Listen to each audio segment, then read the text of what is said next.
Hello សួស្តីសិស្សសាស្ត្រ post ទាំងអស់គ្នាដេកនៅបើមិនតាន់ដេកទេមើលវីដេអូនេះសិនទៅខ្ញុំធ្វើវីដេអូនេះហើយខ្ញុំដេកដែរហើយថ្ងៃនេះខ្ញុំចង់អរគុណទៅកាន់បង Simix គាត់បាន donate ដល់ខ្ញុំ2រៀលហ្នឹងគាត់ donate នៅក្នុងរឿងឈិនយ៉ននោះទេប៉ុន្តែខ្ញុំក៏អរគុណគាត់នៅក្នុងវីដេអូនេះសិនហ្មងទៅដោយសារខ្ញុំតាន់បានធ្វើរឿងឈិនយ៉នទេចាំធ្វើរឿងឈិនយ៉នខ្ញុំអរគុណគាត់ម្ដងទៀតនៅក្នុងរឿងឈិនយ៉នហ្មងទៅហើយមុនចូលទៅកាន់វីដេអូហ្នឹងកុំភ្លេចជួយចុច Subscribe ចុច Like នៅក្នុងវីដេអូនេះម្នាក់មួយផងហើយ join Telegram យើងម្នាក់មួយផងកុំឲ្យកាត់ពេលយូរយើងចូលទៅកាន់សាយយើងបើយើងយកតែម្ដងទៅពេលនេះបានចាប់ដើមជាមួយនឹង Lily គឺបាន hip hop ជាមួយនឹង Remove Weekend ជាលើកទី2របស់គេប្រាប់ទៅកាន់អបាយេ fan ស្ដាប់ក៏ដូចជាចង់បកលទៅកាន់អបាយេ fan ផងដែរអបាយេ fan រៀងប៉ាសាយប៉ុន្តែចង់ក្រោយនៅតែទទួលយកនិងអរគុណទៅកាន់ Lily ដដែល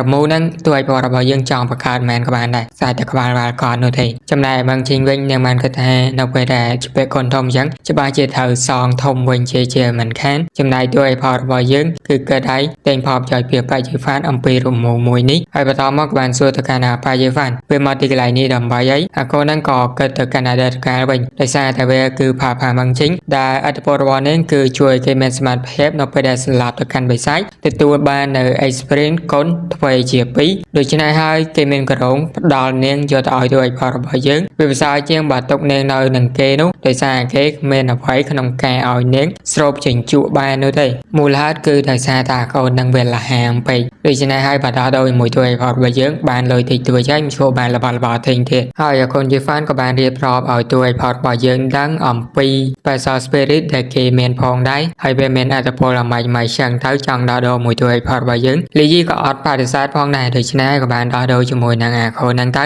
ទួយផលរបស់យើងក៏បានបកលលុយអាកូនហ្នឹង 100000 កាក់មាសក៏ដូចជាបើមានសម្ភារៈណាមួយឬក៏ item ណាមួយដែលស័ក្តិសមជាមួយនឹងអូនជា fan ទួយផលរបស់យើងច្បាស់ជាផ្ញើនិងបញ្ជូនទៅអកូនហ្នឹងជាម្ខានវាពិតជាអរគុណទៅកាន់លីយីខ្លាំងមែនទែនហើយក៏បានលែកចាកចេញពីទីកន្លែងហ្នឹងទៅបងជីងខកចិត្តជាមួយនឹងអកូនជា fan ខ្លាំងមែនចំណែកអកូនជា fan វិញវាអត់ខ្វល់នោះទេសំខាន់បានលុយហើយនិងបានសម្ភារៈមួយចំនួនពីទួយផលរបស់យើងអាចប្រើប្រាស់នៅក្នុង Dungeon ដែរផងគេច្បាស់ជា clear បានលឿនជាងមុនជាម្ខានអកូនហ្នឹងលែងខ្វល់លែងអីហើយសំខាន់ដើរទិញ item បន្តដើម្បីឲ្យគេចូលទៅ farm នៅក្នុង Dungeon សិនតែមកពេលទាំងអស់ហ្នឹងក៏ត្រូវបានមើលឃើញដោយទួយផលរបស់យើងលីយីជាមួយនឹងម៉ងជីងផងដែរទួយផលរបស់យើងគឺថាកូនហ្នឹងពិតជាអាត្មានិយមនិងលោភលន់ខ្លាំងមែនទែនឲ្យនាងមើលទៅចំណែកឯម៉ងជីងវិញគឺអត់មានពេលនិយាយនោះទេចំណែកទួយផលរបស់យើងក៏អូក្លាជាមួយនឹងកូនស្រីគេអូក្លាចុះអូក្លាឡើងហ្នឹងទៅប៉ះជាមួយកូនស្រីគេណាហើយឱកាសរៀងខ្លួនឯងដែរហេតុអ្វីបានជាគេអាចប៉ះទៅកាន់វិញ្ញាណបានអញ្ចឹងsystem ក៏បានមកផាបទៅកាន់ទួយផលរបស់យើងក៏ដោយសារតែ profession របស់គេហ្នឹងគឺជាស្ដាញរក់ដូច្នេះហើយវាអាចធ្វើទួយផលរបស់យើងអាចប៉ះទៅកាន់ព្រលឹងឬក៏វិញ្ញាណបានហ្នឹងឯងហើយតែពពួកអាមនុស្សទួយផលរបស់យើងប៉ះបានអស់គេអាំងខ្លាំងមែនដែរប៉ុន្តែនៅពេលដែលម៉ងឈីងចូលទៅកាន់ខ្សែកាត់របស់គេហើយអាកូនហ្នឹងបាយជាគិតថានៅពេលប៉ះអញ្ចឹងអារម្មណ៍ល្អដែរទៅវិញម៉ងឈីង deal វិញឈួតខ្លាំងមែនដែរសេក៏បានមកបាយមកខាងអបាយហ្វានវិញបន្តពីវាទិញ item អស់ជាច្រើនមកដល់ពេលនេះវាគឺដល់ពេលដែលកូនហ្នឹងថោវាខិនជាលើកទី2របស់វាហើយវាក៏បានបើក Remove វាខិនដែល skill ដែលវាទទួលបានហ្នឹងគឺជា skill Swordsman ដែរប៉ុន្តែ Swordsman របស់គេបដូរពីកម្រិតកម្រឈានដល់ដែលព្រះបាត់ទៅហើយចេះតែធ្វើឲ្យគេពេញចិត្តខ្លាំងមែនដែរបន្តមកកូនជា fan វាក៏បានចូលទៅកាន់ Dungeon ហើយកំចាត់ទៅកាន់បិសាចកូនហ្នឹងអាចសម្លាប់ទៅកាន់បិសាចបានយ៉ាងងាយស្រួលហើយយើងក៏បានឃើញថា experience ក៏បានហូរចូលទៅកាន់ទួយផលរបស់យើងផងដែរចេះតែធ្វើឲ្យម៉ងឈីងឆ្ងល់ខ្លាំងមែនដែរហើយអ្វីបានជាទួយផលរបស់យើងខនតែដេកសោះក៏ទទួលបាននៅ experience ដែរគេពិតជាឆ្ងល់ប៉ុន្តែទួយផលរបស់យើងក៏បានភ្ញាក់ជាមួយនឹង system និយាយផាមកកាន់គេផងដែរលីយីបានបកស្រាយច្រើនប្រាប់ទៅកាន់អាចារ្យម៉ងឈីងនោះទេឲ្យនាងចូលមកកាន់ខ្សែកាត់របស់គេវិញមកហើយយើងបានឃើញថាអ្នកដតីទៀតបន្តពីអ្វីខាន់ហើយក៏បានសម្លាប់ទៅកាន់បិសាចហើយឲ្យតែអ្នកបានផាផា skill របស់ទួយផលរបស់យើងក្នុងការអ្វីខាន់ជាលើកទី2ហ្នឹងនៅពេលដែលសម្លាប់ទៅកាន់បិសាច experience ដែលទទួលបានហ្នឹងត្រូវបានបូកបញ្ចូលមកកាន់ទួយផលរបស់យើងដូចគ្នាខ្ញុំមិនដឹងថាត្រូវស្មើគ្នាឬក៏ចែកជា2នោះទេច្បាស់ផងដែរចំណែកឯ Pro League វិញពិតជារីករាយខ្លាំងមែនទេមិនខ្វល់ថាពីណាសម្លាប់នោះទេសំខាន់បន្តពីគេងូតទឹកហ្នឹងឈានដល់ level 13បាត់ហើយ skill ផ្សេងទៅបាន upgrade ហើយបន្តមកក៏បានមកនិយាយជាមួយនឹងអាចារ្យម៉ងឈីងគណៈពេលហ្នឹងផងដែរអាចារ្យប៉ៃលូក៏បានខ្លងមើលទៅកាន់ទួយផលរបស់យើងដូចគ្នាបន្តពីឪពុករបស់គេឲ្យតាមដែនដោយសារតែប្រហែលថ្ងៃហ្នឹងទួយផលរបស់យើង comment បានទៅចេញ clear ទៅកាន់ Dungeon នោះទេដូច្នេះហើយឪពុករបស់គេបារម្ភ ខ្លាចថាកូនរបស់ខ្លួនខ្លាចទៅជាមនុស្សអត់ប្រយោជន៍លេងខ្វល់ពីការងារគិតតែស្រីញៀនបនអីចឹងណាប៉ុន្តែតួឯកផលរបស់យើងក៏បានប្រាប់តែកាន់អាចារ្យផៃលូវិញគេទៅក្លេដល់ចិនហើយដូច្នេះហើយពេលល្ងាចចាំគេមកវិញធាមហាឆ្ងាញ់តគេផងផៃលូអត់បានបកស្រាយច្រើននោះទេអ្វីរបស់គេគឺបានលឺដោយផ្ទាល់ទៅជាខ្លួនឯងហើយបន្តមកសាយើងក៏បានបង្ហាញនៅទីកន្លែងមួយផងដែរវាហាក់ដូចជាវងសត្វល្អិតជាច្រើនគឺបានប្រយុទ្ធជាមួយនឹងណាម្នាក់ដែល system គឺបានផាមកកាន់តួឯកផលរបស់យើងដែលជាដានចិនដែលតួឯកផលរបស់យើងត្រូវទៅ clear និងចង់ clear ហ្នឹងហើយក៏បានបង្ហាញនៅ skill summoner របស់តួឯកផលរបស់យើងផងដែរដែលគេអាច summon ទៅកាន់ខងតបិសាចក៏ដូចជាមេតបិសាចដែលមានកម្រិតក៏ដូចជាកម្លាំងខ្លាំងផងដែរឥឡូវនេះមិនបាយយកដល់តនោះទេគ្រាន់តែវិជាកងតបអាចសម្រាប់ទៅកាន់ demon មកដែរហើយក៏បានមកដល់ដានចិនដែលគេត្រូវចូលដើម្បី clear ខ្លាយទៅជា player level 15ជាដែលធ្វើគេរីករាយខ្លាំងមែនទែននៅពេលដែលគេគិតអំពីរឿងនេះហើយមិនបាច់ឆ្ងល់ថាកូននឹងសប្បាយចិត្តរឿងអីទេមើលទៅវាក៏ដឹងផងដែរហើយដល់ពេលដែលមកដល់មុខដានចិនរៀបបញ្ចូលនឹងផងដែរ system ក៏បានផ្ដល់តម្រុយឲ្យផលរបស់យើងដូចគ្នាថាមានក្រុមមួយគឺបានចូលទៅកាន់ដានចិនមួយហ្នឹងក៏ដូចជាកំពុងតែ clear ផងដែរហើយឲ្យតួផលរបស់យើងទេទៅ system ក៏បានផ្ដល់តម្រុយផងដែរគឺជា I level 20ហើយ profession របស់គេគឺជា salesman តួផលរបស់យើងទេថាអាចចាយបាយហើត្រឹមត្រូវ system ក៏បានផ្ដល់រង្វាន់ក៏ដូចជាឲ្យតួផលរបស់យើងចូលទៅកាន់ដានចិនដើម្បីជួយ clear ទៅកាន់អាចចាយបាយហើដើម្បីទទួលបាននៅរង្វាន់ផ្សេងទៀតផងដែរក៏ដូចជាដំឡើងរបស់គេលីយីពេញចិត្តខ្លាំងមែនបន្ទាប់ពីលីយីទទួលបាននៅរង្វាន់ហើយគេក៏បានចូលទៅកាន់ដានចិនជាបន្តទៀតទៅសេយើងក៏បានកាត់មកដល់ក្នុងដានចិនយើងក៏បានឃើញថាក្រុមរបស់អាចចាយបាយហើនឹងកំពុងតែចាត់ការទៅកាន់កងទ័ពបិសាចជាច្រើនតែម្ដងមានគ្នារបស់អាចចាយបាយហើគឺបានសមនទៅកាន់បិសាចដើម្បីចូលមកចាត់ការទៅកាន់កងទ័ពសត្វល្អិតផងដែរចំណាយចាយបាយហើជាមួយនឹងអាចចាយមីយ៉ាខ្ញុំអត់ដឹងថាឈ្មោះរបស់នាងស្អីនៅទៅហៅមីយ៉ាតែម្ដងទៅចូលទៅចាត់ការទៅកាន់បិសាចដូចជានៅពេលនោះផងដែរតួឯករបស់យើងក៏បានចូលមកកាន់ដានចិននឹងដូចគ្នាជាមួយនឹងអាចចាយបង្ធីងកំពុងតែឆ្ងល់ថាពួកគេមកដល់ដានចិនហើយមានក្លិនអាក្រក់ខ្លាំងមែនប៉ុន្តែលីយេតខ្វល់នោះទេបានបើកនៅកែវភ្នែករបស់គេក៏ហៅទៅកាន់កងតបខ្មោចរបស់គេដើម្បីចាត់ការនឹងក្លេដានចិននេះយកតែម្ដងសេយើងក៏បានកាន់មកដល់កន្លែងរបស់អាចចាយបាយរបស់យើងវិញម្ដងយើងក៏បានឃើញថានាងជាមួយនឹងមីយ៉ាកំពុងតែត្រូវបានកងតបសត្វល្អិតគឺឡំប៉ុនមកកាន់អ្នកទី2ប៉ុន្តែអ្នកទី2គឺអាចទប់ទល់ជាប់ជាមួយនឹងកងតបមកក្រុមនឹងនេះគ្នាប៉ុន្តែប្រសិនបើនៅតែបន្តបែបហ្នឹងទៀតពួកគេច្បាស់ជាត្រូវស្លាប់នៅទីកន្លែងនេះជាខានមុនពេលដែលពួកគេត្រូវបានចាត់ការដោយម្ចាស់ស្ត្រីសត្វល្អិតប្រសិនបើពួកគេចង់ក្លែមកកាន់ដានចិនមួយនេះមានតែវិធីសាស្ត្រមួយគត់គឺត្រូវតែសម្លាប់ទៅកាន់ម្ចាស់ស្ត្រីសត្វល្អិតដោយសារតែនាងប្រសិនបើនៅគឺនៅតែអាចកោះហៅទៅកាន់កងតបសត្វល្អិតជាបន្តបានមិនចាយស្លាប់នោះទេដូច្នេះហើយពួកគេមានតែជំរឿតែមួយគត់ហើយពួកគេបើមិនចឹងទេមានតែចាយចេញពីដានចិនមួយនេះដោយប្រើរមូ scroll របស់ពួកគេហ្នឹងឯងនៅពេលដែលពួកគេចិត្តនឹងត្រូវបានកងទ័ពសត្វល្អិតចូលវេបហៅបន្តឲ្យនោះតួឯកផលរបស់យើងក៏បានមកជួយក៏ដូចជាដាក់សម្ពាធទៅកាន់កងទ័ពសត្វល្អិតទាំងអស់នោះក៏ដូចជាបញ្ចេញនៅកាយវិការមកដូចជា hero ចឹងហើយក៏បានកោះហៅមកកាន់កងទ័ពក៏ដូចជាមេតបខ្មោចរបស់គេផងដែរឲ្យចាត់ការជាមួយនឹងកងទ័ពសត្វល្អិតហើយធ្វើជាព្រះរាជាសិស្សមកជួយលើកទៅកាន់អាចារ្យបាយហើនាងក៏ឆ្ងល់ផងដែរហើយបានជាលីយីចូលមកកាន់ទីកន្លែងនេះមីយ៉ាឆ្ងល់ថាលីយីនឹងគឺជាណានាងគួរតែដឹងហើយថាការពេលមករយៈមុនហ្នឹងគឺមានមនុស្សម្នាក់ដែលបានក្លែទៅកាន់ Skeleton Dungeon ហើយម្នាក់នោះគឺជាអាកូនមួយនេះហ្នឹងឯងតែគាត់គឺជាអ្នកក្លែ Dungeon មួយនោះតែប្រហែលអ្នកទេតែប៉ុណ្ណោះហើយក្លែតែម្នាក់ឯងទៀតផងជាដែលធ្វើឲ្យព័ត៌មានមួយហ្នឹងគឺល្បីល្បាញខ្លាំងមែនទែន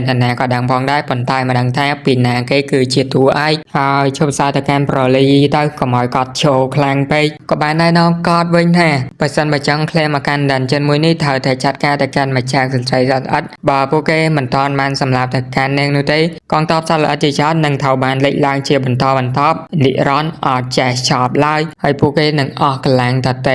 នៅទេនៅពេលដែលរៀបរាប់នឹងក៏មានកងទ័ពសត្វល្អិតមកចាត់ការពួកគេផងដែរប៉ុន្តែក៏ត្រូវបានមេតបរបស់តួឯកផលរបស់យើងចាត់ការបានយ៉ាងស៊ីផុយក៏ដូចជារេរាំងមកកាន់កងទ័ពសត្វល្អិតទាំងអស់នោះផងដែរហើយពួកគេក៏បានពិភាក្សាគ្នាបន្តតើគួរតែចាត់ការនឹងក្លែដានចិននេះឡើយអត់ប៉ុន្តែពួកគេមើលទៅអត់មានសមត្ថភាពនោះទេប៉ុន្តែតួឯកផលរបស់យើងគឺ បានបដិសេធជាផ្សាយសមាជិករបស់ពួកគេក៏បានមកម្នាក់ទៀតផងដែរដែលចែកហ្នឹងគឺមានជំនាញ Summoner ហ្នឹងឯងដែលនឹងគឺអាចកោះហៅទៅកាន់សាន់ចាំមែនប៉ុន្តែមិនដូចទូឲ្យផលរបស់យើងនោះទេកោះហៅសិតកងតបខ្មោចតែម្ដងនៅពេលដែលពួកគេពិភាក្សាគ្នាសម្រាប់សម្រួលពួកគេទាំង3គឺចង់ប្រើ remove scroll ដើម្បីចាកចេញពីទីកន្លែងហ្នឹងយកតែម្ដងហើយទូឲ្យផលរបស់យើងអត់ខ្វល់ហើយពួកគេចង់ចាកចេញក៏ចាកចេញទៅគេចង់ក្លែងមកកាន់ដានចិនមួយហ្នឹងហើយបើមានកងទ័ពសាឡអិតកាន់ទីច្រើនគឺកាន់តែល្អសម្រាប់ Pro GM មុខស្រីរបស់យើងដោយសារតែគាត់គឺត្រូវការ level ជាច្រើនដើម្បីឈានទៅដល់ level 15ហ្នឹងឯង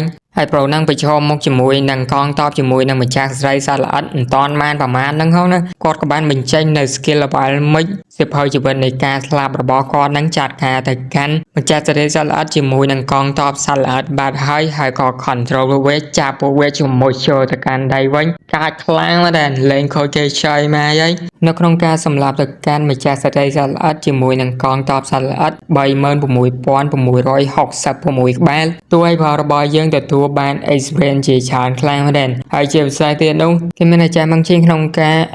នៅ experience របស់គេទៀតនោះជាដែលធ្វើឲ្យ experience របស់គេដែលទទួលបានហ្នឹងគុណពីមិនដឹងថាប្រមាណនោះទេហើយដោយសារ experience របស់ចូលទៅកាន់អាចារ្យមកជាងច្រើនពេកដែលធ្វើឲ្យនាងមិនអាចទ្រាំទ្របានក៏ដូចជាបដិសេធនឹងមុខក្រហមផងដែរប៉ុន្តែមិនអាចបដិសេធបានឡើយហើយនៅទីបំផុតទូឲ្យផលរបស់យើងក៏អាចរំលឹកពី level 13ឈានទៅដល់ level 17ខ្លាំងមែនដែរណាកូនហ្នឹងលេងខូច KJM ហើយប៉ុន្តែយើងមានការភ្ញាក់ផ្អើលតែប៉ុណ្ណឹងនោះទេអាចឲ្យបាយហើយមានការភ្ញាក់ផ្អើលខ្លាំងមែនដែរដោយសារតែពួកគេ farm ដល់ level មួយវាពិតជាយឺតប៉ុន្តែទូឲ្យផលរបស់យើង farm ម្ដងឈានដល់ 4 level តែប៉ុណ្ណោះកាំងខ្លាំងមែនដែរលន់លឺស្អីទេមិញចំណែកឯមីយ៉ាវិញនាងក៏កាំងផងដែរដោយសារវាមានភាពខុសគ្នាខ្លាំងមែនដែរជាមួយនឹងកំពូលកូនដែលមានទូឲ្យផលរបស់យើងហ្នឹងប្រៀបធៀបជាមួយនឹងពួកគេគ្រាន់តែជា player ឬក៏អ្នកវាខិនធម្មតាតែប៉ុណ្ណោះហើយទូឲ្យផលរបស់យើងក៏បានដើរមកនិយាយជាមួយនឹងពួកគេវិញបន្ទាប់ពីឡើង level ដល់ចិត្តហើយចឹងហើយក៏ជាបញ្ចេញនៅ potion មួយផងដែរជាទៅធ្វើឲ្យចាបាយហើយរបស់យើងមានការភ្ញាក់ផ្អើលផងដែរហើយនឹងគឺជារបស់ដែលនាងត្រូវការដើម្បីផលិតនៅរមូរដើម្បីវាខិនជាលើកទី2បានហើយវាគឺជាវត្ថុធាតុផ្សំមួយដែលនាងត្រូវការហើយក៏ប្រាប់ទូឲ្យផលរបស់យើងលើកមុនហ្នឹងឯងហើយចង់ឲ្យទូឲ្យផលរបស់យើងបកលឲ្យនាងប៉ុន្តែនាងនឹងបងខ្លាយដូចគ្នាចំពោះលីយីវិញគេបកលឲ្យទៅកាន់ពួកគេ free យកតែម្ដងអត់គិតលុយនោះទេជាដែលធ្វើឲ្យពួកគេមានការព្យាបាលខ្លាំងដែរប៉ុន្តែក៏អរគុណទៅកាន់លីយីផងដែរហើយដោយសារតែពួកនាងគឺបាននិយាយថាវាគឺជាសម្ភារៈមួយក្នុងការបង្កើតនៅរមូរដែលអាចវាខាន់ជាលើកទី2បានដូច្នេះហើយលីយីក៏បានបញ្ចេញនៅរមូរចេញមកតែម្ដងជាដែលធ្វើឲ្យពួកគេមានការព្យាបាលខ្លាំងមែនដែរហើយមុនវងហ្នឹងគេថាប្រលីយីតែម្នាក់ប៉ុណ្ណោះដែលអាចបង្កើតនៅរមូរទាំងហ្នឹងបានប៉ុន្តែក៏ពួកគេដឹងនៅវិធីសាស្ត្រក្នុងការបង្កើតទៅកាន់រមូរហ្នឹងផងដែរគ្រាន់តែពិបាកដូចជាសម្ភារៈក្នុងការបង្កើតហ្នឹងគឺថ្លៃខ្លាំងមែនដែរហើយក៏ម្រទៀតផងដែលសមត្ថភាពរបស់រមូរអ្វីខាន់ជាលើកទី2ហ្នឹងគឺសមត្ថភាពរបស់វាគឺអស្ចារ្យខ្លាំងមែនដែរដោយសារតែវាគឺអាចអាប់ដេតទៅកាន់កម្រិតនៃ profession របស់ពួកគេឈានដល់កម្រិតមួយទៀតឬក៏ទទួលបាននៅ profession ថ្មីណាមួយទៅតាមអ្វីដែលពួកគេសមស្របនឹងត្រូវទទួលបានប៉ុន្តែចំពោះពួកគេទាំង4វិញគឺគ្មានសង្ឃឹមបានវានោះទេហើយប្រលីរបស់យើងគ្មានខ្វល់នោះទេបានចែកម្នាក់មួយយកតែម្ដងចេះតែពួកគេមានការព្យាបាលឆ្ងល់ថាហេតុអ្វីបានជាទួយផលរបស់យើងត្រូវឲ្យនាងជាពិសេសនោះតើពួកគេគឺអាចសងអ្វីបានទៅកាន់លីយីប្រាប់ថាមិនបាច់សងឯច្រើនទេព្យាយាមតែ farm ឡើង level របស់ពួកគេទៅហើយយើងក៏ដឹងកំណែរបស់ pro លីយីផងដែរបើពួកគេបាន experience មែនខ្លួនក៏បាន experience ប៉ុណ្ណឹងផងដែរខូចគេខ្លាំងមែនដែរហើយពួកគេគិតថាពួកគេគឺជាពាក់កណ្ដាលកាន់លីយីហើយប៉ុន្តែចៃបាយហើយក៏គិតខ្លួនឯងដែរថាប្រហែលជាទួយផលរបស់យើងចង់ប៉ះផលខ្លួនហើយដោយសារទួយផលរបស់យើងលេងខូចទៅកាន់អាចបាយហើយដូចជា2ដងមកហើយប៉ុន្តែទោះជាយ៉ាងណាក៏ដោយពួកគេចង់អរគុណទៅកាន់ទួយផលរបស់យើងនិងចង់ធ្វើអ្វីមួយសម្រាប់លីយីមិនតាន់បាននិយាយឲ្យហងព្រោះលីយីក៏បានចាក់ចេញពីទីកន្លែងហ្នឹងបាត់ទៅហើយមិនតែធ្វើឲ្យពួកគេនិយាយគ្នាឯងតែប៉ុណ្ណោះថានឹងរកទីសាស្ត្រមួយដើម្បីសងគុណទៅកាន់ទួយផលរបស់យើងហើយដោយសារតែខ្ញុំចង់ឲ្យទូរស័ព្ទរបស់ខ្ញុំគឺកាំងនោះទេដូច្នេះហើយក៏ចោលវីដេអូតែធំហ្នឹងសិនទៅគ្នាយើងក៏ឆ្ងល់ផងដែរខ្ញុំមាន laptop ហើយហេតុអីបានជាមិនកាន់នៅក្នុង laptop ទៅខ្ញុំខ្ជិលកាត់ដោយសារកាត់នៅក្នុង laptop ហ្នឹងគឺវាយូរពេកខ្ញុំចូលចិត្តកាត់នៅលើទូរស័ព្ទជាងចឹងហើយក៏កាត់លើទូរស័ព្ទរហូតហ្មងទៅលើ laptop ខ្ញុំទុកមើលរឿងហ្នឹងហើយក៏ tục thở saiมันก็โดยជាមេរៀនផ្សេងក៏tụcកាត់វីដេអូតិចតួចដែរគ្រាន់តែវីដេអូហ្នឹងខ្ញុំកាត់សរុបប្រាក់នោះទេចឹងមែនតើប៉ុណ្ណឹងនោះទេហើយក៏អរគុណខ្លាំងដែរសម្រាប់គួរជួយចុច Sub ចុច Like ឬជា Join Telegram ហើយបើមានទឹកចិត្តក៏ជួយ Donate ដល់ admin កំសត់ម្នាក់នេះហង Goodbye